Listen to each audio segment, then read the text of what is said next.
Doggie has finally gotten his first rated platformer, Speed Racer, and it's literally insane. It starts off with a few simple jumps as the cube, and shortly after, you'll have to collect several keys as a robot. Afterwards is a really cool part where several blocks and spikes rush towards you. Upon reaching the end of the first room, you'll have to complete 3 trials. These include a reference to the water section in 8-4 of Super Mario Bros., an Inferno where you have to collect 8 numbers that randomly appear on the 4 top platforms, or if you're speedrunning, you can just flip gravity and skip the entire sequence, and finally a lava section where you fly past several deadlocked monsters who also consume parts of the spike columns. And according to Doggie, jetpack might be a little chopped. Even for me, it's hard. This is due to the jetpack having less gravity and more upwards acceleration compared to the ship. After all 3 parts, you'll escape a collapsing factory while dodging crushers, traveling through tight corridors, and weaving through buzzsaws. Also, congrats to Nifsky from jumping from the secret hollow to this 8 moon. A couple new artists we didn't get to cover last week include Chenni on the former top 1 Null,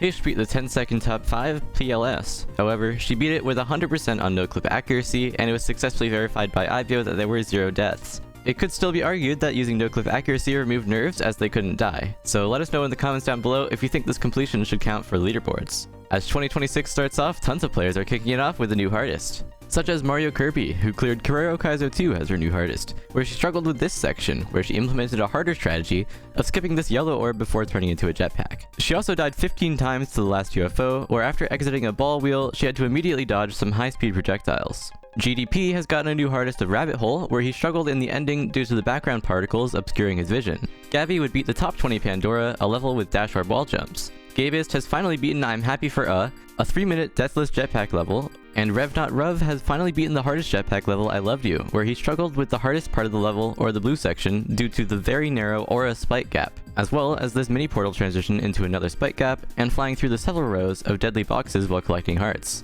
Speaking of Rev, he also verified another jetpack top 10 Angel on a Satellite by Madison Yuko. Some cool parts of this level include revnotruv blitzing through all of these cotton candy corridors before these silver discs could block off his path, and this mesmerizing part where he had to maneuver around a stationary pattern of spikes while a duplicate of it was moving across the screen. Evets finally reaches the summit of Delightful Climb, the hardest platformer, after having issues with this jump through a pair of fixed spike hitboxes and subsequent strafe around a block corner, and this late coyote click where you can still jump shortly after walking off the block.